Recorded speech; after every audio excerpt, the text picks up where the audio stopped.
بسم اللہ الرحمن الرحیم۔ السلام علیکم، میں ہوں جاوید اقبال اور آپ دیکھ رہے ہیں پروگرام شاہراہ دستور۔ بے نظیر انکم سپورٹ پروگرام پاکستان کا سب سے بڑا سماجی فلاح و بہبود کا پروگرام ہے، جو کہ 2008 سے اس کا آغاز ہوا تھا اور پورے ملک میں جاری ہے۔ اور یہ ایک ایسا پروگرام ہے کہ جس کی نہ صرف ملکی سطح پر بلکہ عالمی سطح پر جو عالمی مالیاتی ادارے ہیں وہ بھی اس کو قابل ستائش قرار دیتے ہیں، وہ اس کی تعریف کرتے ہیں۔ اس کی شفافیت کے حوالے سے، اس کے نظم و ضبط کے حوالے سے وہ ہمیشہ اس کی تعریف کرتے ہیں، اور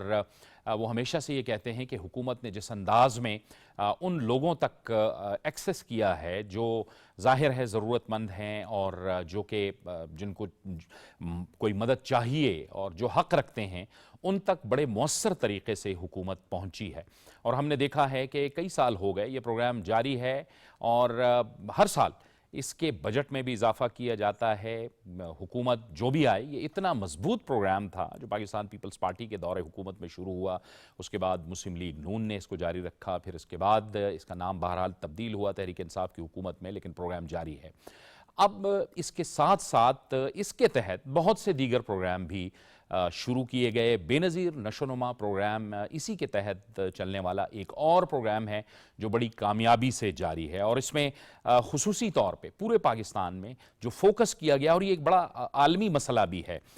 وہ ہے بچوں میں غذائی کمی کے حوالے سے۔ اس کے ساتھ ساتھ بچوں کے قد میں جو کمی واقع ہوتی ہے، یا پھر ان کی جس کو ہم سٹنٹنگ کہتے ہیں، اور یا پھر ان کے وزن میں جو کمی واقع ہوتی ہے، تو اس حوالے سے یہ پروگرام جو ہے وہ بڑی کامیابی سے جاری ہے، اور پورے پاکستان میں اس حوالے سے کوشش کی جا رہی ہے۔ آج ہمارے اس پروگرام میں خصوصی طور پر ہم نے دعوت دی ہے اسی پروگرام یعنی بے نظیر نشوونما پروگرام کے سربراہ ڈائریکٹر جنرل NSER جناب ڈاکٹر عاصم اعجاز کو۔ ڈاکٹر عاصم صاحب، آپ کا بہت شکریہ اور خوش آمدید کہتے ہیں۔ آپ کا شکریہ مجھے انوائٹ کرنے کے لیے، بہت شکریہ۔ Thank you. ڈاکٹر صاحب، آپ یہ فرمائیے گا کہ ظاہر ہے کہ یہ ایک بہت بڑا پروگرام ہے بے نظیر انکم سپورٹ پروگرام، 2008 سے یہ جاری ہے، لیکن ہم دیکھ رہے ہیں کہ اس بار یہ جو بے نظیر نشوونما پروگرام ہے، جو کم و بیش اس کو 4 سے 5 سال ہو گئے ہیں یہ اس کا آغاز ہوا ہے،